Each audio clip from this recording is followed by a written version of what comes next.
todos los avisos. Ahí estamos. Bien, ahora estamos en Facebook en vivo. Muchísimas gracias a todas y todos, porque tenemos hombres hoy conectados bastantes, por estar aquí hoy, por otra vez una tarde de viernes que todos llegamos medio cansados y demás, compartir en estos encuentros del Observatorio de Mujeres y Política de Transparencia Electoral. Hoy tenemos una clase con Noelia Ruiz, es nuestra disertante de hoy, sobre organización de campañas electorales, financiamiento político y de campañas electorales. No es especialista en este tema, pero antes vamos a pasar a hacer unas aclaraciones sobre el programa particularmente, porque hemos recibido varias consultas sobre la clase anterior de elecciones en Chile, que había habido un cambio de fecha y que por problemas técnicos no se ha enviado automáticamente el recordatorio para la clase, pero quisiera avisarles que la clase está disponible para verla en el canal de YouTube de Transparencia Electoral. Directamente lo buscan y lo pueden encontrar ahí perfectamente. Para quienes vienen cursando todas las clases del programa sin faltas, también vamos a contemplar este error que es ajeno a ustedes completamente y no se va a contemplar esta falta, si se quiere, para el certificado al final del programa. Quienes vienen asistiendo a las clases esporádicamente, una u otra no se hagan problema, pueden verla ahí en el canal de YouTube de Transparencia Electoral. También están disponibles todas las clases anteriores y los encuentros anteriores para quienes quieran repasar o simplemente no han podido estar y los quieren ver. Simplemente quería avisarles eso porque, bueno, sí hemos recibido varias consultas y también hace un ratito cuando recién me conectaba también me preguntaban. Ahora sí, bueno, iniciamos el encuentro de hoy, que creo que va a estar muy interesante. Este es un tema que no hemos tocado mucho en los temas, en las clases, en los encuentros anteriores, ¿no? Está buenísimo que lo toquemos porque creo que es fundamental para quienes están ingresando o quienes ya tienen un trayecto más amplio en la política y quieren aprender un poco más sobre este tema, que como les decía, es organización de campañas electorales, los temas del financiamiento, cómo se hacen todas estas cuestiones. Noelia Ruiz es diputada de la provincia de Buenos Aires, es fellow de Vital Voices, también es licenciada en Relaciones Internacionales, ¿no? Sí. Sí, yo también, por eso no sabía, me he enterado de ese dato ahora armando tu bio para hoy. Y, y bueno, Noé también ha participado con nosotros en el lanzamiento del observatorio, así que es un gusto tenerte con nosotros otra vez aquí, porque la verdad que tus aportes y tus reflexiones nos han gustado mucho ese día y también nos han servido para dar el puntapié de muchas otras más. Así que bueno, espero que todas y todos los que están conectados hoy puedan aprovechar mucho. Como siempre les digo, también durante toda la exposición de Noé pueden ir haciendo sus preguntas y se las vamos a leer al final a ella para que las puedan responder y también puedan sacarse todas las dudas, que nadie se quede con ninguna cuestión pendiente. Sepan que por cualquier cosa pueden comunicarse con nuestro correo, que es mujeresypolitica@transparencia electoral, que está ahí en nuestras redes sociales y demás. Y también, bueno, estar al tanto de todas estas actividades en nuestras redes sociales. Ahí sí, sin más preámbulo, Noé, te paso la palabra. Muchísimas gracias por tu tiempo en esta semana tan particular para la política en Argentina. Para quienes no son de Argentina, hoy aquí están terminando de cerrar las listas para nuestras próximas elecciones legislativas, así que también un plus para la presencia de Noé hoy aquí. Muchas gracias, Noé. Ahí te paso la palabra. Dale, gracias a vos. Valen, si me permiten un minuto, comparto pantalla antes de arrancar. Así vamos acá siguiendo la presentación. Si me dan un minuto. A ver, me dicen, ¿ahí se ve bien? ¿Ahí la ves, Valen? Perfecto. Sí. Bien, buenísimo. Bueno, agradecerte obviamente a vos y al observatorio por invitarme a participar, pero fundamentalmente también por poner estos temas en agenda, por brindar espacios de conversación, de discusión, de reflexión y de capacitación para todas las mujeres que muchas veces quieren participar, quieren involucrarse, pero hay un montón de miedos, de obstáculos y de sesgos que hacen que las mujeres nos veamos desincentivadas en esa participación. Sin embargo, el mundo nos necesita. Somos más del 50% de la población mundial, pero estamos subrepresentadas en absolutamente todos los ámbitos de toma de decisión. Por eso celebro estos espacios para seguir preparándonos, seguir capacitándonos y adquiriendo herramientas que nos permitan romper con esos sesgos, superar esos obstáculos y dar ese paso en animarnos y candidatearnos. Hoy en particular, como decía Valen, vamos a ver entonces el rol de las mujeres y las campañas electorales, y vamos a hacer un zooming en particular en lo que es financiamiento electoral. Pero antes de empezar, me gustaría contarles 5 cosas sobre mi historia política que probablemente no sepan, pero que tiene que ver con la representación política de las mujeres y por eso la quiero compartir. Yo en lo personal fui candidata 3 veces en mi país. Fui candidata en el 2013 a concejal por el distrito de Morón, estando embarazada de mi primera hija, y ni rompimos el piso, no fue súper mal, pero fue una experiencia espectacular. Después volví a ser candidata en el 2017 a senadora por la provincia de Buenos Aires, tampoco entré. Y por último fui candidata en el 2019 a diputada por la provincia de Buenos Aires, y ahí sí entré a la Cámara, cargo que ejerzo actualmente, que soy diputada, pero con esto también quiero contarles y mostrarles cómo la política es un camino, es una trayectoria y se va construyendo. Entonces, que no se vean desincentivadas aquellas que participan y quizás en la primera vez o en la segunda vez no les fue bien. Ese camino se puede ir construyendo y cada parte de esos caminos son un aprendizaje para lo que viene. Por otro lado, hace 12 años que trabajo en campañas electorales. Siempre trabajé en los equipos de coordinación de campaña cumpliendo diversos roles. Y este año en particular soy jefa de campaña en un distrito local, que es Mercedes, la localidad de Mercedes, en la provincia de Buenos Aires. Estoy a cargo de la campaña local. Por otro lado, soy secretaria de organización política del PRO en la provincia de Buenos Aires, mi partido. Este es un rol central que hace a la vida interna del partido, que tiene que ver fundamentalmente con los temas legales y administrativos, que son temas que históricamente estuvieron relegados para los hombres, con lo cual haber sido nombrada en ese lugar es un reconocimiento y un paso a empezar a ocupar espacios que naturalmente no son relegados. Y después, hace más de 10 años que trabajo en la agenda de género y en la agenda por los derechos de las mujeres. Ya arranqué en aquel momento como asesora de un diputado nacional, el diputado Gustavo Ferrari, donde trabajamos y fuimos parte de la discusión de la Ley Nacional de Violencia de Género en la Argentina, como también de la tipificación del femicidio y el femicidio vinculado. Fueron 3 hitos fundamentales en la historia normativa de género en la Argentina. Y por último, y principalmente quizás hoy para mí contarles, ¿cuál es mi propósito? Mi propósito es que haya cada vez más mujeres en lugares de toma de decisión y en lugares de representación política, porque estoy convencida de que un mundo mejor es posible y tiene que ver con las mujeres siendo protagonistas. Y por eso trabajo activamente en este tipo de espacios y en otros para mentorear, para capacitar, para preparar y acompañar a otras mujeres que quieran llegar a esos lugares de toma de decisión. Y ahora sí, habiendo hecho este pequeño recorrido, les cuento que la agenda hoy va a tener 3 ejes centrales. Primero vamos a revisar un poco qué pasa con las mujeres candidatas, dónde estamos, que nos vemos o no nos vemos. ¿Qué pasa con el financiamiento electoral? Y por último, ¿cómo se organiza la campaña? Esta última parte es bien instrumental. Así que probablemente la pase rápido, digamos, pero fundamentalmente para también pasar a las preguntas y que podamos ver las partes que más les interesa ver de todo eso. Ahora bien, entonces vamos con algunos disparadores. Las mujeres y las campañas electorales. Algunos datos y fotos de la región, ¿no? Fotos que hablan por sí mismas.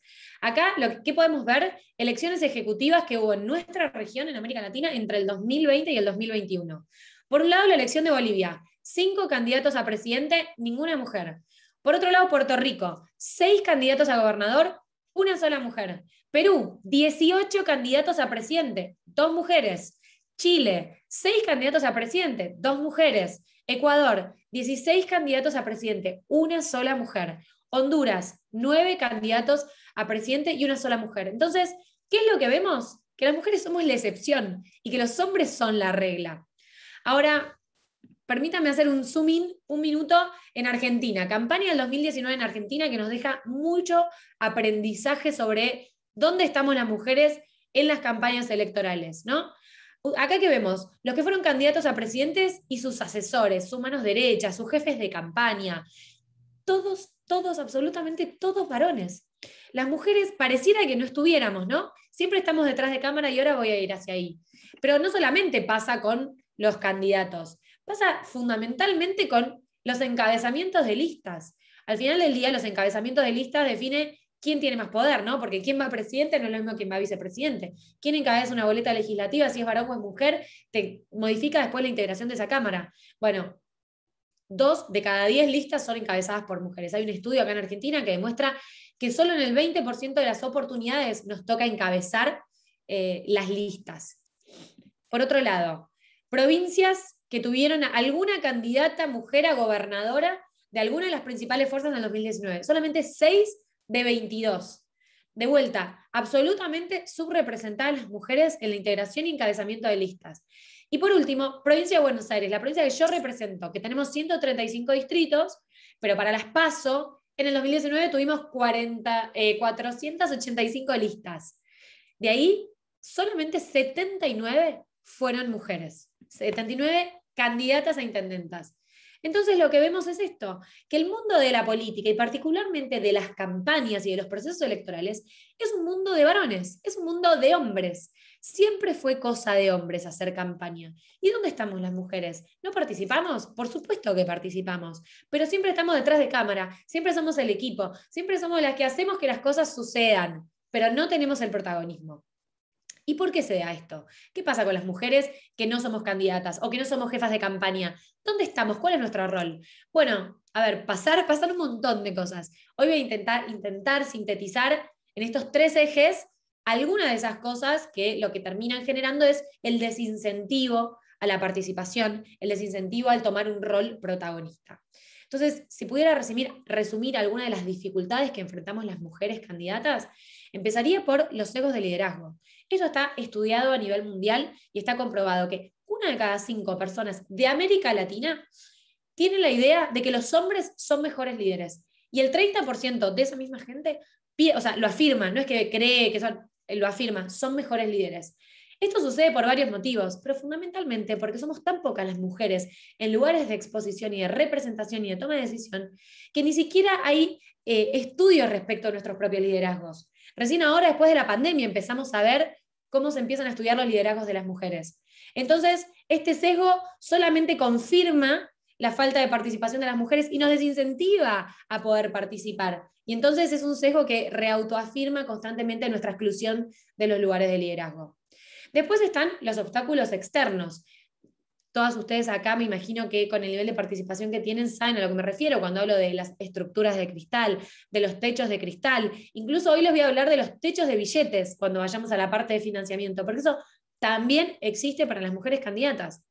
Y en particular, cuando vamos a las campañas, dentro de estos obstáculos externos, hay 2 cosas centrales que generan un gran desincentivo. Por un lado, la violencia política, y por el otro lado, la desigual cobertura que hacen los medios de comunicación de las candidatas mujeres respecto a los candidatos varones. Porque ¿cuántas veces vieron que a un periodista o una periodista le pregunta al candidato varón cómo arregla su tiempo entre la vida familiar, el cuidado de los chicos y la campaña? Jamás. Y a las mujeres siempre. O hacen algún comentario respecto de nuestra vestimenta, de cómo nos vemos, de nuestro pelo, de nuestro maquillaje. Entonces, el foco está puesto en cuestiones que tienen que ver con el género, porque somos mujeres y no tienen que ver con nuestra trayectoria, con nuestra carrera, el cómo llegamos a donde llegamos. Siempre, de hecho, hasta se pone en duda el cómo llegamos hasta ahí, qué relaciones tendrá, con quién habrá estado, cuánta plata habrá puesto. Nunca se pone el foco en el expertise, en las habilidades, en la trayectoria. Hasta incluso se nos asignan roles como súper mujer, súper poderosa, o es una chica común. Esos son los rasgos que se destacan. Jamás se habla de nuestro liderazgo, de nuestra autoridad y de rasgos que tengan que ver con nuestras habilidades.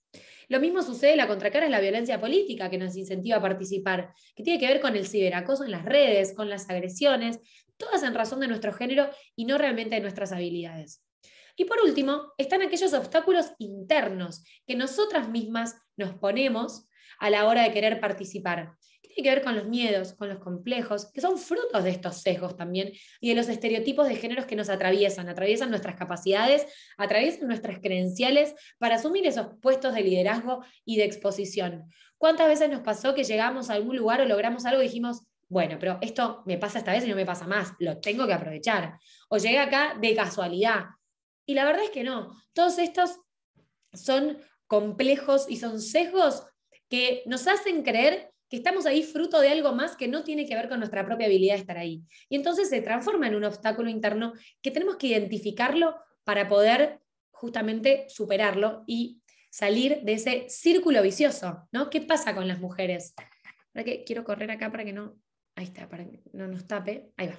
Entonces, ¿qué pasa con las mujeres? Entramos en este círculo vicioso que, con estos obstáculos que decíamos recién, hace que pocas seamos las que nos animemos a dar ese salto y esa participación, y entonces caigamos en las trampas de género y pocas mujeres ganen, porque cuando estás en carrera, las trampas de género te hacen creer que no vas a poder, que no te va a dar, que va a ser fruto de la suerte, que va a ser fruto del azar, y entonces como pocas mujeres ganan, hay pocas mujeres que se constituyen en casos de éxito y de representación. Y nuevamente esto genera un desincentivo a la participación y genera los sesgos de liderazgo con los que empecé a decir antes. Entonces se retroalimenta todo este círculo vicioso que desincentiva la participación política de las mujeres. Sin embargo, creo que estamos en un contexto histórico donde hay una oportunidad justamente que no podemos dejar pasar. ¿Por qué? Hay vientos de cambio. Del 91 acá hubo más de 40 reformas electorales en toda la región incorporando políticas de cuotas positivas o de participación positiva de las mujeres. Y esto definitivamente representó un avance sustantivo en la representación política de las mujeres. Hay más mujeres ocupando lugares de decisión.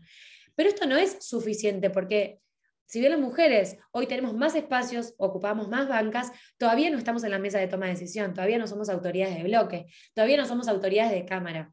Pero el camino cierto es el que estamos recorriendo. Y tenemos que aprovechar esta oportunidad de los estallidos sociales a favor de los derechos de las mujeres, no solo en la región, sino en todo el mundo. ¿Por qué? Porque hace que estos temas estén en agenda, porque hace que estos temas se empiecen a hablar, que empecemos a romper con estos sesgos y que empecemos a tener la oportunidad de decir lo que pensamos, de valorar nuestras trayectorias y de asumir esos lugares de liderazgo. Entonces, este escenario social favorable, más las normativas de discriminación positiva, hace que tengamos que aprovechar y tomemos esta oportunidad para candidatearnos, para ser parte, para asumir los puestos de liderazgo y de toma de decisión. Y a esto también se le suma el mindset de las nuevas generaciones, que claramente ya vienen justamente con otra estructura mental, donde la igualdad de género, el respeto de género, la no violencia entre los géneros es algo mucho más naturalizado y mucho más favorable para que no tengamos que dar tantas peleas a favor de nuestro género, sino que finalmente podamos tomar esos lugares que no corresponden al final del día. Entonces, ¿qué es lo que necesitamos? Lo que necesitamos es animarnos, lo que necesitamos es prepararnos, lo que necesitamos es saber que tenemos todo lo que necesitamos para liderar y ocupar esos espacios y dejar de ceder los espacios que nos corresponden. En este sentido, quiero destacar el rol del observatorio, porque un observatorio, no solamente con los números que nos permiten después cuantificar tanto las ganancias como las pérdidas de los espacios que vamos ocupando, pero además que nos dan estos espacios de discusión, de concientización y de difusión de la información, es central para poder seguir construyendo este camino en este contexto de oportunidad histórica para que cada vez más mujeres se animen a participar. Y ahora sí me gustaría entrar entonces específicamente en la parte de financiamiento, que es un tema que además tiene un sesgo en contra de las mujeres o a favor de los varones, porque siempre como las campañas fueron cosas de hombre, también el financiamiento electoral fueron cosas de hombres. Y vamos a ver por qué. Porque siempre hay relación desigual, ¿no? Entre dinero y política. Y eso se reproduce, las relaciones desiguales entre mujeres y varones se reproduce de la misma manera entre dinero y política. Y esto tenemos que entender fundamentalmente antes de entrar a hablar de financiamiento. ¿Cuál es el sistema de financiamiento de ese país? ¿Es un sistema nacional? ¿Es un sistema subnacional? O sea, ¿cuáles son las reglas de juego en las cuales se va a desenvolver este financiamiento que yo necesito a la hora de encarar mi campaña? Y en este sentido, vamos a hablar de los techos de cristal, como les decía antes. Pero antes de adentrarme acá, quiero dejar algo un tip práctico a la hora de encarar cualquier campaña. Y es esto, tener en cuenta cuál es la normativa de tu país. Porque yo no puedo ponerme a recaudar si las reglas de rendición de cuentas de mi propio país después no me permite rendir esos fondos que ya recaudé. Entonces, la ley de financiamiento es central, porque como yo sé cómo voy a poder rendir, eso me va a indicar cómo voy a poder recaudar, por qué canales, de qué manera, qué personas, etc. Ahora bien, aclarado ese punto que me parece central en términos operativos, es importante que entendamos que también hay sesgos a la hora de recaudar en este sentido. Los techos de billete entre las mujeres y la política. ¿Qué son los techos de billetes? Bueno, el acceso limitado al dinero y a las redes de financiamiento. De hecho, hay una encuesta que hizo el observatorio RefPol, donde dice que las mujeres reciben menos dinero para sus campañas que sus homólogos varones. El 85% de las mujeres para esta encuesta fueron mujeres, y el 50% indicó que existen estas brechas de género en la distribución de los flujos de dinero, y que además existen, es acceso limitado justamente a las redes de financiamiento. Son los hombres los que se ocupan del financiamiento, a pesar de que muchas veces nos piden a las mujeres que seamos la cara visible del financiamiento, no somos quienes nos ocupamos luego del manejo de esa plata. Por otro lado, después sucede lo que ya conocemos, que también nos sucede en lo laboral, no solo en el financiamiento, que tiene que ver con el mundo corporativo del club de hombres. Es el asadito después del fútbol, es esos encuentros nocturnos que generalmente, porque las mujeres nos ocupamos más de las tareas de cuidado y las tareas del hogar, nos excluye entonces a las mujeres. Cuando hacen encuentros fuera de hora y lo hacen de manera nocturna, las mujeres naturalmente quedamos fuera de esas conversaciones. Y entonces también esto afecta nuestra propia recaudación.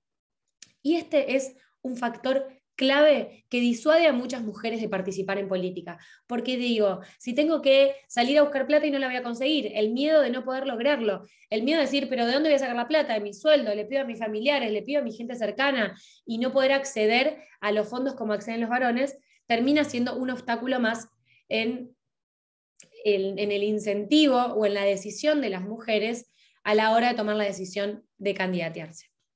Ahora bien, adentrándonos específicamente en campañas políticas, hay 3 ejes que sí o sí tenemos que tener en cuenta y que se relacionan entre sí a la hora de pensar en el financiamiento, que como les decía antes es la rendición de cuentas, la estrategia de fundraising y el presupuesto de campaña. Estos son 3 instrumentos a la hora de pensar la campaña que se interrelacionan completamente entre sí. Empezando por rendición de cuentas, los que les decía antes, acá fundamental la normativa de rendición de cuentas de este financiamiento, porque esto me va a permitir ordenar todo el resto. Es clave tenerlo en cuenta, no solamente la normativa como rendición, sino además porque también esto me va a permitir, de vuelta, definir canales. ¿Cuánta plata puedo recaudar de manera digital? Si yo puedo, les voy a dar un ejemplo para no embrollarme y que entiendan. Las campañas locales en Argentina, en los municipios en Argentina, van a través de la cuenta provincial. Esto quiere decir que las campañas locales no pueden tener una cuenta local para rendir ni para recaudar. Entonces, es la campaña provincial de manera central la que se ocupa de todo el andamiaje del financiamiento y la rendición de la campaña. Esto es súper importante, porque si yo creo como al ser candidata local, me puedo ocupar de mi propio financiamiento, y en realidad no puedo, dependo de una campaña central. Entonces, este tipo de cosas que parecen operativas son estratégicas en términos políticos a la hora de pensar la campaña. Después, en el contexto regional, eso era un caso particular de la Argentina, pero después en el contexto regional, por lo que estuvimos investigando, vemos que hay diferentes tipos de sistemas mixtos, con aporte del Estado, con aporte de privados. Entonces, esto también es fundamental. ¿Es el Estado el que me va a dar plata? Bueno, ¿cuánta plata? ¿De acuerdo a qué criterio? ¿A mi resultado de las últimas elecciones? Pero yo fui con la misma alianza electoral en las últimas elecciones porque la plata es a la alianza o es al partido. Bueno, ahí hay todos detalles que tenemos que tenerlos muy en claros para entender cuánta plata me va a dar. ¿Me va a dar plata para las boletas? ¿Me va a dar plata para la campaña audiovisual? ¿Para qué me va a dar esa plata? ¿Y cómo la tengo que rendir? Y además, me da esa plata. Bueno, pero yo puedo juntar otro dinero de manera privada. ¿Y para qué lo puedo usar? ¿Tengo limitantes en lo que lo puedo usar? Todas estas son preguntas que yo tengo que tener muy claras desde lo normativo a la hora de plantear mi estrategia de fundraising y de rendición de cuentas. Porque justamente va a determinar qué puedo y qué no puedo hacer. Entonces, lo que le decía recién, preguntas concretas para que tu financiamiento sea exitoso. ¿Qué está permitido y qué no? Mixto, público, privado, los dos. Si hay público, ¿de cuánto es ese dinero? Y si hay privado, ver qué tipo de empresas me lo pueden justamente donar y de qué manera lo puedo rendir. Fundamental saber si hay prohibiciones específicas, porque a veces las hay. Determinados rubros no pueden hacer aportes. Por ejemplo, acá en Argentina, aquellos rubros vinculados al juego, al casino y esas cosas, no pueden hacer aportes de campaña. Bueno, esto lo tengo que saber, porque si no, si recibo una donación, puedo tener una multa electoral vinculada a ese tipo de donaciones y además es plata que no puedo usar. Analizar cómo se regulan los gastos de campaña, qué ítems yo puedo rendir en la campaña. Acá siempre es muy útil ir a la autoridad electoral del país, ver rendiciones de campaña, si es que están disponibles de manera electrónica y de manera abierta de otras elecciones, y entender cómo se rindieron, cuáles son esos ítems. Bueno, eso me va a permitir organizar mis propios ítems dentro de las rendiciones de campaña. Entonces, y también obviamente entender cómo ejecutar el gasto, ¿no? Y después esto, entender cómo rendimos las cuentas ante el organismo electoral correspondiente. De vuelta, no es lo mismo si es un organismo nacional, si es un organismo provincial, si es un organismo local. Cada una de estas cosas me va a determinar mi estrategia de financiamiento. Y acá les traigo, por ejemplo, el caso de la Argentina, que tuvimos reformas a la ley de financiamiento partidario del Código Nacional Electoral, que introdujo algunos cambios sustanciales que cambiaron la forma en que ahora los partidos y las alianzas recaudan y que, por ejemplo, pueden hacer al caso concreto. Por ejemplo, con esta última reforma se incorporó la posibilidad de que haya financiamiento privado. Antes esto estaba prohibido, solamente podías financiarte de lo que te da el Estado. Bueno, ahora se incorporó esta posibilidad. ¿Se puede financiar con parte de privados de cualquier manera? No se puede de cualquier manera. Se pueden de determinadas maneras. ¿Cómo? Puede ser persona física o puede ser persona jurídica, pero con ciertos límites. Fíjense ahí cómo dice, hasta el 2% del límite del gasto para cada campaña electoral. La misma ley de financiamiento establece un límite de gasto para cada campaña. Bueno, entonces el aporte del privado nunca podrá superar el 2% de ese límite. Además de que tanto el aporte individual como el aporte de una sociedad jurídica tiene distintos tipos de rendiciones. O sea, los papeles que yo tengo que presentar en esa rendición son diferentes justamente que acrediten la persona física o la persona jurídica. Bueno, y por último, la ley, esta en particular en la Argentina, también incorpora un capítulo para el desenvolvimiento institucional de los partidos, donde el financiamiento privado también podía empezar justamente a aportar a los partidos para la vida institucional, más allá de las campañas. Que esto también es importante porque permite que aquellos partidos que puedan tener una estrategia de financiamiento exitosa puedan hacer también más actividades de desenvolvimiento institucional. Y después esta misma ley, como les decía antes, estableció con mucha claridad qué cosas estaban prohibidas. Permisionarios, contratistas del Estado, de servicios u obras públicas, proveedores de la nación, de las provincias, de los municipios, todas estas empresas no podían ser donantes de campaña, como así tampoco aquellas personas que están imputadas en algún proceso penal, así sea en trámite, que tenga que ver con cualquier tipo de delito vinculado a la ley penal tributaria.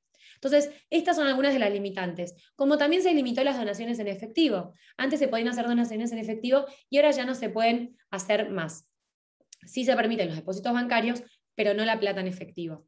Y por último, dos cosas que me parecen interesantes compartirles también en términos de financiamiento, que tiene que ver, para el desenvolvimiento institucional de los partidos, se incorporó esta cláusula de que el 30% de la plata que da el Estado a los partidos para su desenvolvimiento, el 20% del aporte tiene que ir para capacitaciones.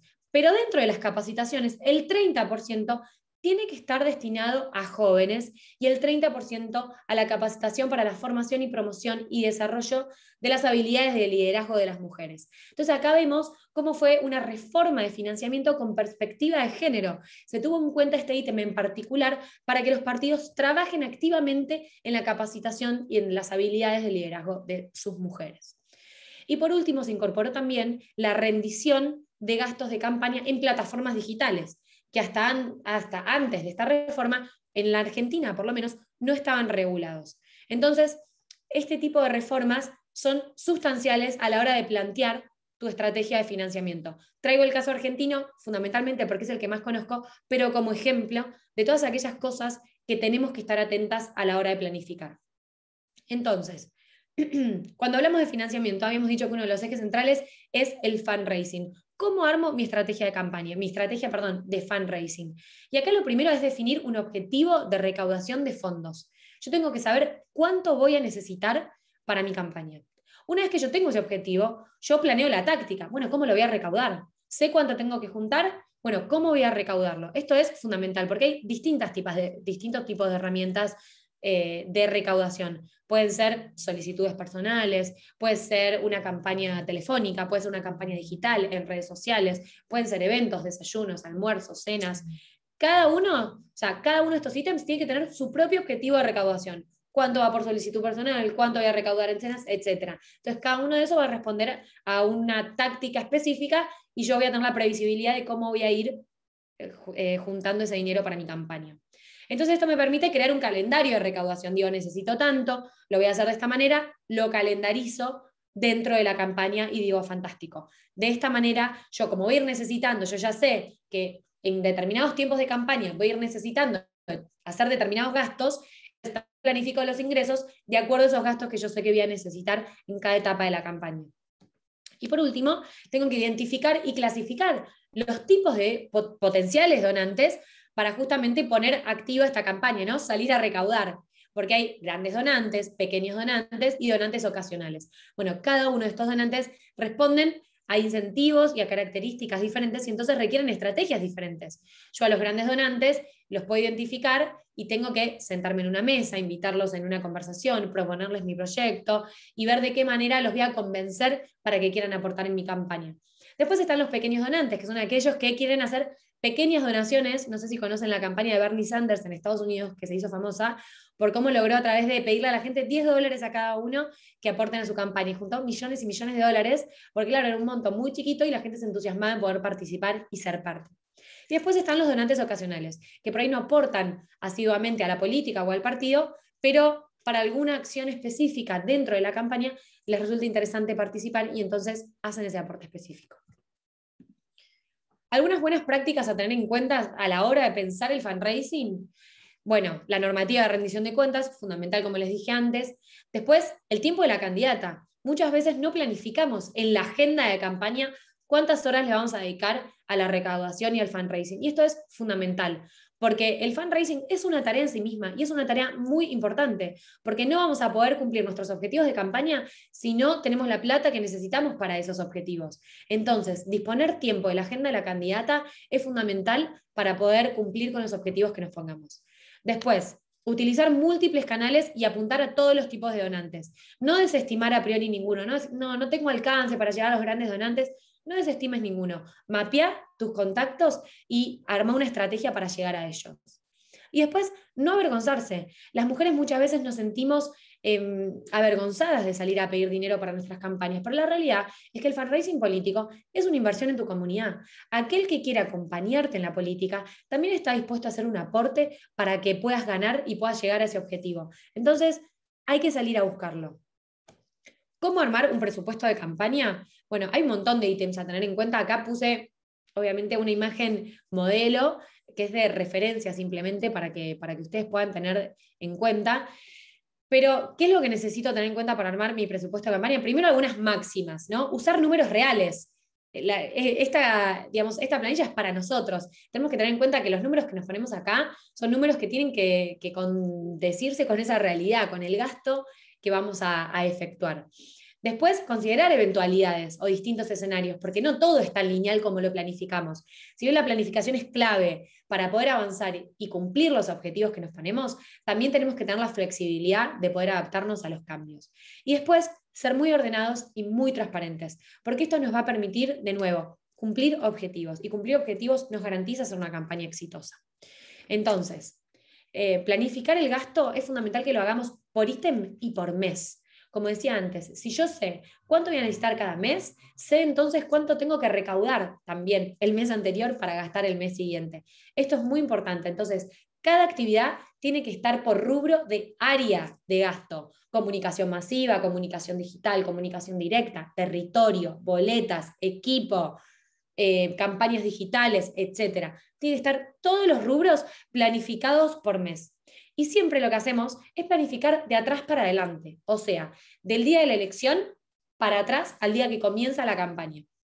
Esto nos permite que no nos quedemos cortos ni que nos pasemos, porque sabemos qué necesitamos el día de la elección, de ahí para atrás vamos a poder planificar cada una de las acciones y teniendo en cuenta la normativa, cuándo vence el plazo para la boleta, cuánto tiempo de preproducción de boleta necesito, cuándo puedo salir a la calle a pedir el voto, entonces cuánto tiempo de preproducción necesito para armar ese flyer que quiero repartir para el pedido de voto, que eso tiene diseño, foto, texto, todo eso tiene que estar en el Gantt de campaña, pero se va a reflejar en el Gantt de presupuesto, porque yo sé que voy a necesitar tantos flyers para el pedido de voto, bueno, ¿en qué momento? Y si el pedido de voto es la semana previa a la elección, yo tengo mapeada la fecha de la elección, la semana previa en mi presupuesto tengo un gasto de tantos flyers para repartir. Entonces, los grandes ítems en general son investigación, o sea, encuestas, equipo, contrataciones, recursos humanos, acá siempre se va mucha plata, comunicación digital, campañas digitales, pauta digital, diseño, estrategia, comunicación masiva, afiches, mesas, sombrillas, banners, flyers, todo lo que reparto durante la campaña. Comunicación directa, folletos bajo puerta, envío de mails, campaña WhatsApp, call center, prensa, local físico, un local de referencia, tengo un local a la calle donde la gente se referencia y viene, fiscalización, ¿le pago o no le pago a los fiscales? Vianda, logística, comida, teléfonos, reposición de boletas, impresión de las boletas, las imprimo yo, le imprime el partido, le imprime la campaña central, me tengo que ocupar, bueno, todos estos ítems los tengo que tener en presupuesto. Y después eventos, lanzamiento de campaña, cierre de campaña, eventos con voluntarios, etc. Todas estas cosas las tenemos que tener en cuenta. Y fundamentalmente, si hablamos de países que tienen inflación, como es el caso de la Argentina, y vamos a presupuestar 6 meses en adelante, tenemos que tener en cuenta sí o sí la inflación y ajustar mes a mes para no quedarnos cortos. Esto es súper importante porque si no en países donde la moneda es tan variable, esto puede hacer que al final del día no puedas cumplir con tu objetivo de recaudación y de gasto. Entonces, repasando, algunas buenas prácticas para un presupuesto: tiene que reflejar las prioridades de la campaña, siempre números reales. Que el contacto con el vecino sea lo más significativo, con el votante. ¿A qué me refiero con esto? Cada una de las actividades que yo digo, un puerta a puerta, un timbreo, una mesita en la calle, un flyer que reparto, un llamado que hago, es un contacto con el vecino. Esta tiene que ser la prioridad de cualquier campaña y se tiene que reflejar en el presupuesto. Tenerlo armado desde el comienzo y desagregado es fundamental, pero mantenerlo flexible. Siempre hay eventualidades y tengo que estar abierta a poder acomodarme a ellas. Y estar encima del cash flow. ¿Cuánto tengo? ¿Cuánto vengo gastando? ¿Vengo bien? ¿Me falta? ¿Me sobra? ¿Lo puedo redireccionar? Ese es el rol del jefe de campaña o la jefa de campaña, que ahora lo vamos a ver. Tengo que estar encima siempre del cash flow. Y ahora sí, para cerrar, y voy a intentar pasar por arriba para que tengamos tiempo de la conversación y de las preguntas, pero no quiero dejar de repasar los temas centrales a la hora de pensar en la organización de la campaña, ¿no? ¿Cuáles son los objetivos de mi campaña?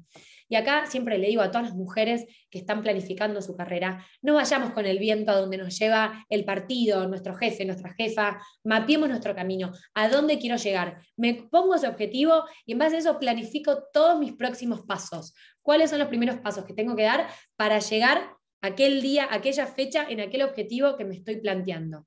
Y entonces, a partir de que yo tengo en claro cuál es mi principal objetivo, ahí pienso los objetivos SMARTY, que se llama ahora, no sé si conocen el último, el ecológico.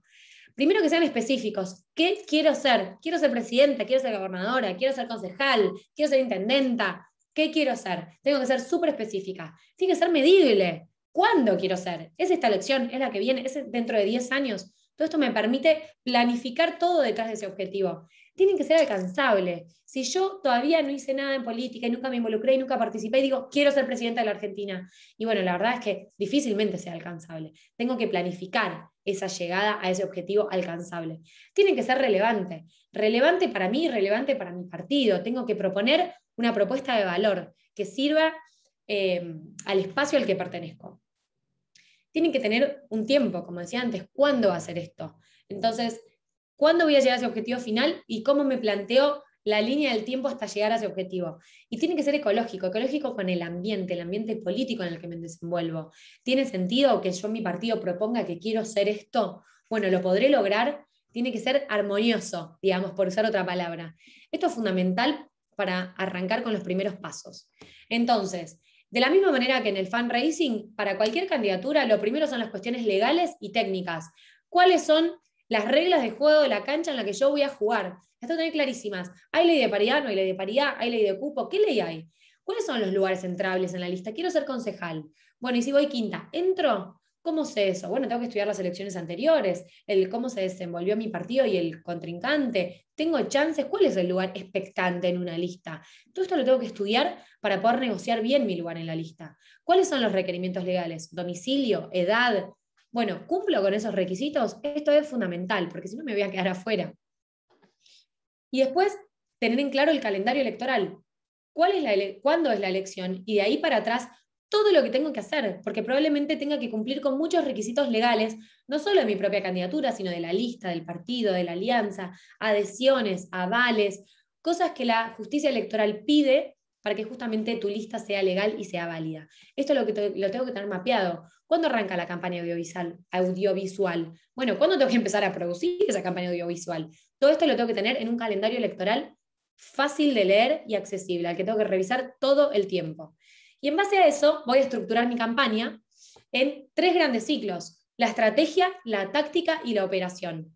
¿A qué me refiero con estrategia? La estrategia hoy por hoy es basada en evidencia. Ya no es más aquella antigua política donde los grandes pensadores definían en un café cuál era la estrategia del partido. Si bien no hay que subestimar la política, nunca, es importante también basarse en evidencia. ¿Por qué? Porque contamos con muchos datos, no solamente las encuestas, sino fundamentalmente también los datos electorales, los mapas de calor. Yo puedo armar un mapa de calor, como ven acá, a partir de elecciones anteriores, a partir de analizar el comportamiento de mi votante, y entonces yo sé cuánto esfuerzo le tengo que dedicar a cada una de mis acciones de campaña de acuerdo a la cercanía que tiene o no el votante con mi propio partido. Y esto me permite optimizar recursos, tiempo, agenda, absolutamente todo. Esto es central. Y en base a esa estrategia, yo sé a dónde está mi electorado, yo sé a dónde está mi voto, planteo la táctica, calendario de los tiempos de campaña, Gantt. Bueno, ¿cuándo voy a hacer y qué? ¿Cuándo sale la campaña masiva? ¿Cuándo salgo yo a la calle? ¿Cuándo salen los voluntarios? ¿Cuándo se reparte la boleta? ¿Cuándo hago el acto de campaña? Todo tiene que estar planificado en un Gantt de campaña. Y fundamental, los equipos de trabajo. Para tener una campaña exitosa, necesito tener un equipo de campaña profesional y organizado. Y para eso necesito un organigrama, donde asigne roles y responsabilidades. Y acá hay algo que es central. Ningún candidato, ninguna candidata es su propia jefa de campaña. Siempre necesitan ser roles distintos, porque el jefe de campaña es el que está en el día a día de la planificación, de la ejecución, mientras que la candidata es la que está en la calle, es la que es la cara de la campaña, es la que está con el vecino, es la que recorre. Y todo el aparato de su campaña tiene que funcionar como un relojito con un jefe, una jefa de campaña, que haga que cuando la candidata llega a su lugar, todo el resto ya está en funcionamiento. Entonces, armar equipo es fundamental. Y después me gustaría dedicarle el último ratito al tema de los voluntarios, porque es importante armar un buen equipo de voluntarios, porque básicamente los voluntarios nos vienen a traer credibilidad a nuestro proyecto. ¿Y por qué? Porque es gente que sin pedir nada a cambio cree en nuestro proyecto y sale a predicar nuestro proyecto y a convencer a otros para acompañarnos. Entonces la credibilidad que le da a nuestra campaña es súper importante. Son vecinos que empujan nuestra candidatura, son vecinos que le dan épica a nuestra candidatura, son transmisores naturales del mensaje. Y entonces es muy importante que tengamos una estrategia de voluntariado consistente y relevante. Porque además expanden nuestra propia capacidad operativa. Son equipo, doblan boletas, reparten boletas, ponen la mesita, hacen capacitaciones, traen fiscales. El día de la elección llevan viandas, capacitan fiscales, llevan boletas. Entonces, como es muy difícil armar equipo, está buenísimo que aprovechemos a los voluntarios para expandir nuestra capacidad operativa. Y es fundamentalmente para eso tener una primera buena convocatoria de voluntarios. ¿De qué manera? Canales abiertos y actualizados, todas las bases de datos, contactos que podamos tener y hacer una campaña de convocatoria. La campaña es: te necesitamos, queremos que seas parte, sumate, queremos escucharte, necesitamos de vos. Necesitamos integrarlos y contenerlos, darles actividades, mantener un contacto fluido. Acá algunas buenas prácticas de los voluntarios. Todo el tiempo estar convocando, porque hay gente que por ahí pensamos que ya llegamos a todos los que podemos llegar, pero el público se renueva. Siempre hay alguien nuevo que se puede sumar o que puede tener ganas de sumarse. Entonces, siempre estar convocando. Y convocar con intención. No, bueno, largo un flyer y no veo, no sé, después veo qué pasa. Hacer un seguimiento, hacer una campaña eficiente, hacer una campaña territorial, una digital, una por teléfono. Sé la misma candidata la que convoca, que se involucre. Armar relaciones, porque cada voluntario es una puerta a una familia, a un barrio, a una comunidad. Estrecha ese vínculo, armar vínculo con cada uno de esos voluntarios que te abren la puerta de su casa hacia nuevos voluntarios. Que los voluntarios convoquen por vos, empoderalos, dales un rol, que sean una parte activa de tu campaña. De vuelta, porque replican naturalmente tu mensaje. Promovamos la diversidad, porque en toda campaña necesitamos participación de todos. Entonces está bueno tener voluntarios más grandes, más jóvenes, mujeres, chicos, chicas. Seamos amplios, seamos diversos. Y convocar mientras hacemos contacto con los votantes. O sea, cada oportunidad de conversación con un votante es una oportunidad para invitarlo a ser voluntario. No perdamos esas oportunidades. Porque además, hoy por hoy, no hay limitaciones geográficas para los voluntarios. Hoy podemos tener un call center más creo que esto lo aprendimos con la pandemia, cada uno lo puede hacer desde su casa, el envío de mails, el llamado, el convocar para que sean fiscales en capacitaciones. Aprovechemos estas herramientas y aprovechemos a los voluntarios. Y lo último, la etapa operativa de la campaña, que tiene que ver con las etapas formales. Bueno, presentación de candidata, presentación de propuestas, pedido de voto. De nuevo, todo esto lo tengo que tener mapeado, lo tengo que tener claro y lo tengo que tener preparado para cuando llegue esa etapa poder ejecutarlo. Y por último, y paso volando porque ya me fui mal de tiempo, ¿qué es mi capital político? ¿Cuál es mi estrategia político-partidaria? Entender los actores para poder ser candidata, para pedir el lugar que quiero, para no quedarme con las ganas. Tengo que nombrar lo que quiero ser. Tengo que salir a pedirlo y para eso tengo que tener claro qué es lo que tengo para ofrecer, cuál es mi propuesta de valor. Armar mi mapa de contactos es fundamental. ¿Quiénes son mis mentores, mis asesores? ¿Quiénes son mis detractores? ¿Cómo voy a mitigar esos riesgos y esos obstáculos? ¿Cómo los voy a contactar y cómo voy a aprovechar ese capital político? Chicas, necesitamos más mujeres en lugares de representación. Necesitamos más mujeres en lugares de toma de decisión. Las necesitamos a ustedes. Necesitamos que se candidateen, necesitamos que se animen, que hagan equipo con otras mujeres. Acá estamos para acompañarlas, para mentorearlas, para asesorarlas y para llevar adelante campañas exitosas con cada una de ustedes, con cada una de las que quieran animarse a ser parte de este cambio que necesitamos ver en el mundo de más mujeres en lugares de representación. Así que muchas gracias y abierta a preguntas y a conversación ahora con todas. Gracias, Valen. Ahora que abro acá Muchísimas para ver. gracias. Sí, ahí está. Muchísimas gracias, Noé. La verdad que me ha encantado. Herramientas totalmente, ¿cómo decirlo?, utilizables, prácticas, súper claras. Me ha gustado mucho esta clase porque a diferencia de las que veníamos teniendo antes, que eran tal vez más teóricas, esta ha sido súper práctica, súper para lo que se necesita en esta coyuntura, digamos. También que veo que tenemos varias participantes que están también en países en los que se vienen procesos electorales en esta segunda mitad del año, así que me imagino que les servirá muchísimo a ellas también. Ahí recién nos comentaban, tenemos gente desde Cuba, Colombia, Wow. Panamá, hay mucha variedad, entonces me parece que va a ser súper útil para todas. Hay varias cosas sobre las que quisiera arrancar preguntándote, mientras también los invito a todas y todos a que manden sus preguntas, también así se las hacemos a Noé sobre alguna precisión que quieran saber. Eh, Mi pregunta para comenzar es sobre esta cuestión de los roles y tener claros los roles dentro de la campaña, dentro de toda esta organización que se ramifica y que cada uno tiene que tener y que vos misma decías, tiene que funcionar como un reloj. Este, ¿Cómo se hace por ahí para identificar a las personas que pueden ocupar tal o cual actividad o cual responsabilidad dentro de la campaña? Porque muchas veces sabemos que por ahí en campañas más chicas, si se quiere, esos mismos roles salen de la propia militancia, de los propios voluntarios. Entonces, ¿cómo hacer por ahí para lidiar con esas cosas y que se arme un equipo con los recursos que hay, digamos, tanto recursos humanos, materiales, económicos y demás?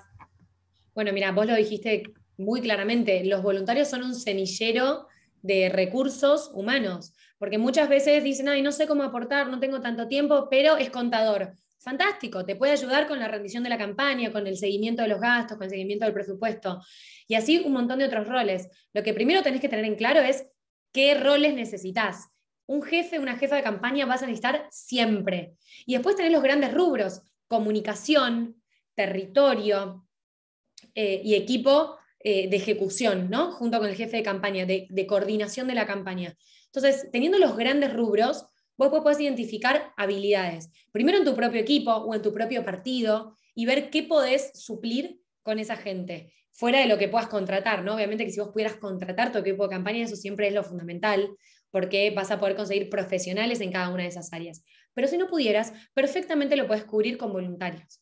Sí es importante de antemano definir entonces cuáles son las áreas y cuáles son las responsabilidades de cada una de esas áreas para poder entonces distribuir las tareas y tener una coordinación efectiva. Porque si vos sumás gente, pero no les das roles específicos, después puedes tener mucho volumen de gente, pero vas a tener poca efectividad en la conclusión de tus objetivos, porque por ahí se pisan, porque estás desgastando esfuerzos.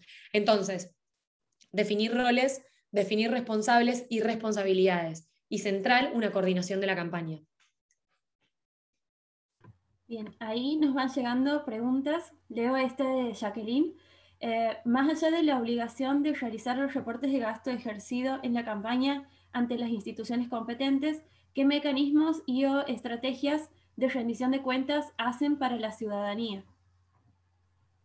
Bien, bueno, a ver, eso desde ya que depende de cada partido y de cada candidata, pero de vuelta, teniendo en cuenta la normativa de cada país, porque muchas veces, en pos de ser transparente, uno puede publicar rendición de gastos que a priori en el esquema legal de su propio país no era legal recaudar, y entonces puedes tener un problema por querer ser transparente. Entonces, teniendo en claro la normativa, la candidata y el partido es libre de publicar todo lo que quiere publicar. Puedes armar una página web de rendición de cuentas con absolutamente todos tus gastos. Pero de vuelta, llamo mucho la atención sobre este punto. Tengan en cuenta la normativa de cada país para no meter la pata en ánimos de justamente querer ser más transparentes, que está muy bien. Ahí tenemos otra pregunta también en este sentido del dinero en la campaña que la manda María Carolina. Nos dice, ¿cómo evitar la filtración de dineros ilícitos en la campaña? Bueno, ahí tenés que tener un equipo muy aceitado en términos legales y administrativos. Este es un punto central, que conozca la normativa y que haga un chequeo minucioso de los ingresos. En la última campaña, que yo trabajé en parte del equipo de financiamiento, nosotros, primero todo bancarizado, 100% bancarizado a partir de la nueva ley. Entonces, cada ingreso que vos tenías que chequear de quién era. Y en ese chequear de quién era, si nosotros no lográbamos identificar el donante, identificar quiere decir nombre, apellido y papeles que la ley me pide para esa donación. Si no lográbamos conseguir eso, revertíamos el dinero, lo devolvíamos. Así fuera igual que lo necesitáramos, porque si no lo teníamos justificado legalmente como necesitábamos, revertíamos el dinero. Entonces, deslindás de responsabilidad al partido, a la alianza, a la candidata, porque vos estás cumpliendo, o sea, podés revertir. Entonces, es uno a uno, sí o sí es uno a uno. En general, el que te dona te avisa, ¿no? Porque, che, te transferí, te doné esta plata. Bueno, necesito todos estos papeles. Nosotros nos pasó al final de la campaña, a pesar de ir haciéndolo momento a momento, en el fragor de la campaña, nos quedaron depósitos sin identificar. Todos esos depósitos fueron revertidos, no fueron incorporados a la campaña, por seguridad. Entonces, de esa manera podés identificar a tiempo cuando tenés una donación irregular. Bien, ahí va, quizás mientras nos mandan otra, te pregunto algo sobre lo que habías mencionado al principio, en algunos de los comentarios que habías hecho al principio, era sobre esta cuestión de los fondos y de que muchas veces ponen a las mujeres como cara para atraer financiamiento, pero que después no somos nosotras las que hacemos la administración o decidimos cómo se distribuye entre las candidaturas o entre las actividades de la campaña o lo que sea ese dinero. ¿Cuál sería algún tipo de práctica o de recomendación para poder meternos también en esa actividad que es tan importante, más que nada cuando uno está tratando de bancar candidaturas de mujeres? Mira, lo primero, de vuelta, y perdón que insista, es conocer la normativa, porque muchas veces nos pasa eso, delegamos en otros cosas que para las que naturalmente sentimos que no es lo nuestro o no lo sabemos, y en realidad si es tu propia campaña, vos tenés que saber todo, porque no puedes delegar temas como el financiamiento. Quiero decir, sí delegar después la ejecución, pero vos tenés que entender cuál es ese marco. Entonces, primero, conocer los temas. Cuando no conoces, más allá de estudiar la normativa, puedes consultar con alguien de tu partido, con otra candidata, con el mismo partido, que te expliquen, asesorarte, aprender cómo se hizo en otras ocasiones. Acá en Argentina, por ejemplo, las rendiciones de campaña están publicadas en la página electoral por partido. Entonces yo puedo entrar, ver cómo mi partido rindió y que eso me sirve de referencia para interpretar la ley, porque muchas veces es complejo interpretar la ley, pero vos vas a un ejemplo de una rendición y podés comprenderlo. Entonces, entender de los temas. Y si no es tu propia campaña, pero es la de otro, involucrarte, ser parte de ese equipo, pedir ser parte del equipo de financiamiento, porque también ser parte te hace tener el ejercicio de comprenderlo y para la próxima elección poder probablemente asumir el rol de liderarlo. Pero si no nos metemos, difícilmente vamos a poder liderarlo, porque siempre nos van a correr con el desconocimiento, con la falta de experiencia, y sin embargo muchas veces lo que nos falta a las mujeres es pedir lo que Uh -huh. queremos. Esperamos que nos vengan a buscar. porque creemos que somos buenas en eso, entonces ya nos van a llamar. Y eso no sucede. Los lugares hay que salir a pedirlos, los lugares hay que salir a buscarlos siempre. Ahí justo me das el pie para otra cosa que quería preguntar, porque era sobre esta cuestión de pedir los lugares. Al momento de, ahora estamos en pleno cierre de listas y me gustaría traerlo también como para conversar sobre eso. El pedir un lugar, vos hablabas de establecer los objetivos que cada una tiene en su carrera política y aquí tenemos, bueno, conectadas a mujeres que están participando en partidos y demás. Al momento de poner esos objetivos, ¿cómo darte cuenta cuando es el momento de pedir una candidatura o cuando es el momento de exigir un lugar más importante o ese tipo de cuestiones? El animarse a pedir, digamos. Mira, animarse a pedir siempre, siempre, porque el no ya lo tenemos.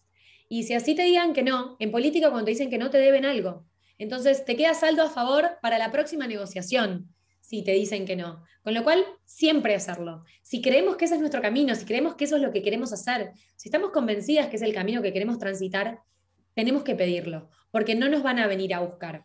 Y entonces, ¿cómo saber cuándo es el momento? Bueno, después ahí hay un tema de timing y de lectura política.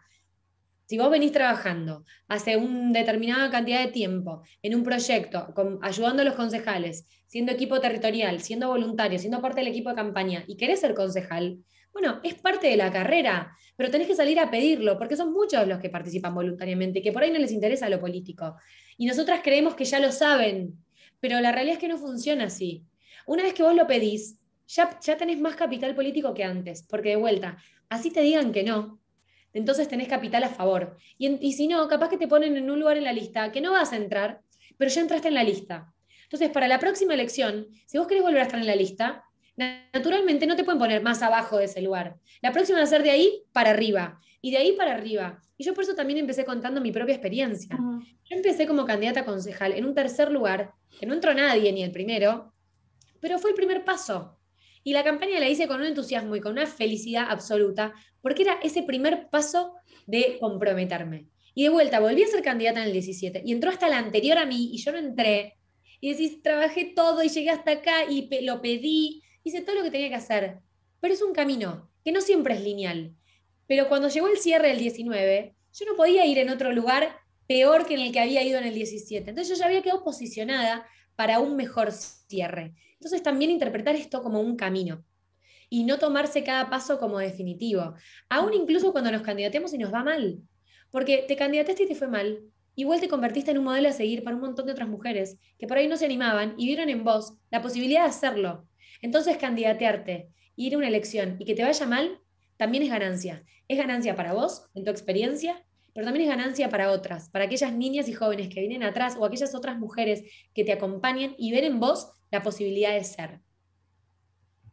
Ahí tenemos una pregunta de Lázara, que es de Cuba. Como sabes, bueno, nosotros invitamos a todas las personas de los diferentes países de la región. En Cuba, bueno, hay un régimen bastante particular y justamente Lázara pregunta, bueno, ¿qué visión tienes vos sobre las elecciones futuras en Cuba? Porque tienen una férrea dictadura y no tienen cultura de la democracia. Ahí, como para contextualizar, hay participación política de personas que están en otros sectores que no sean el Partido Comunista, claramente, pero no tienen legalmente una regulación para que existan otros partidos políticos. ¿Cuál sería tal vez alguna apreciación sobre eso que es un contexto distinto?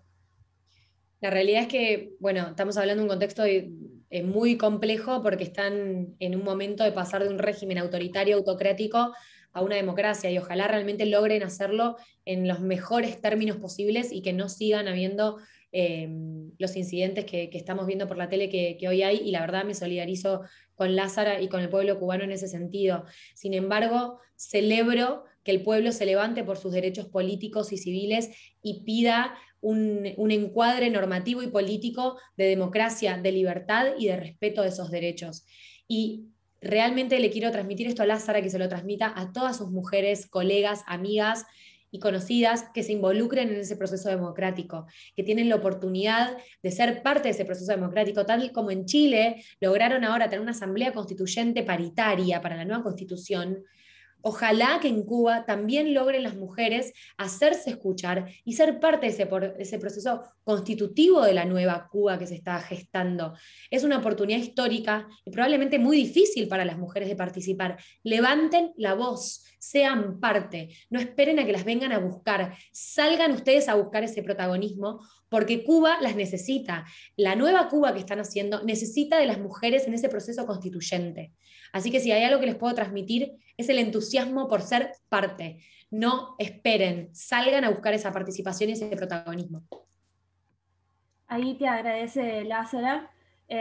También tenemos, bueno, hay un comentario de Anaí que nos cuenta que es concejal en Rawson, Chubut, y nos dice, bueno, la experiencia de Noelia ha sido muy interesante. Si, obviamente les vamos a compartir el PowerPoint, si Noé me lo pasa después, Claro. como hemos hecho en las clases anteriores.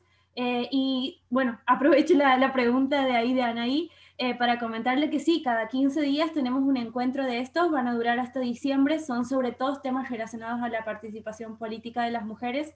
Muchas gracias, Anaí, por participar. Creo que debe ser tu primer encuentro participando aquí, así que te esperamos en los próximos. Y me parece que aquí tenemos otra pregunta. Aquí está. Bueno, esta se me hace que es muy particular del contexto, pero nos pregunta María del Socorro, ¿cómo puedo documentar las violencias que vivimos las mujeres en política en el estado de Puebla, México? Se me hace que sería cuestión de ver su legislación.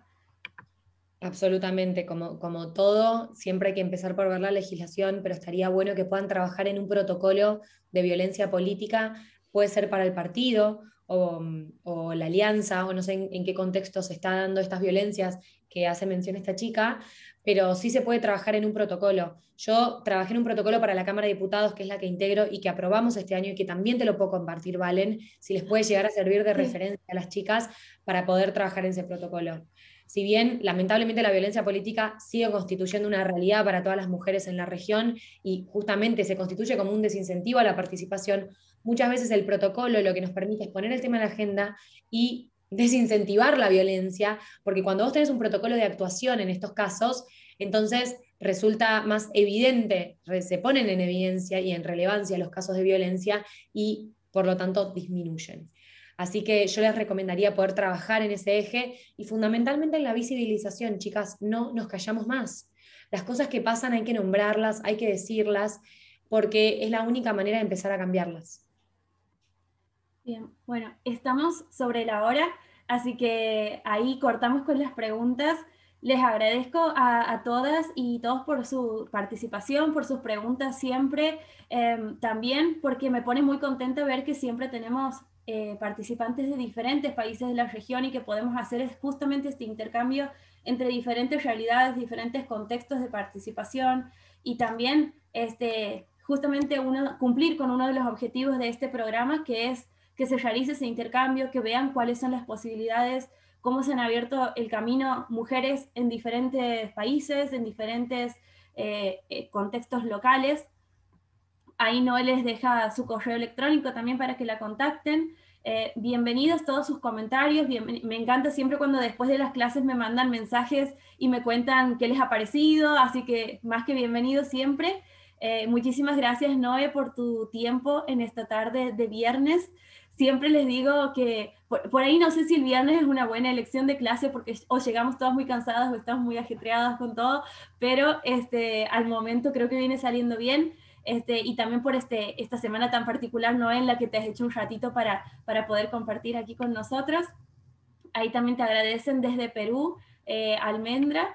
Así que, bueno, las espero a todas en el próximo encuentro que va a ser sobre las elecciones en Argentina, así que también tenemos bastante para conversar ahí.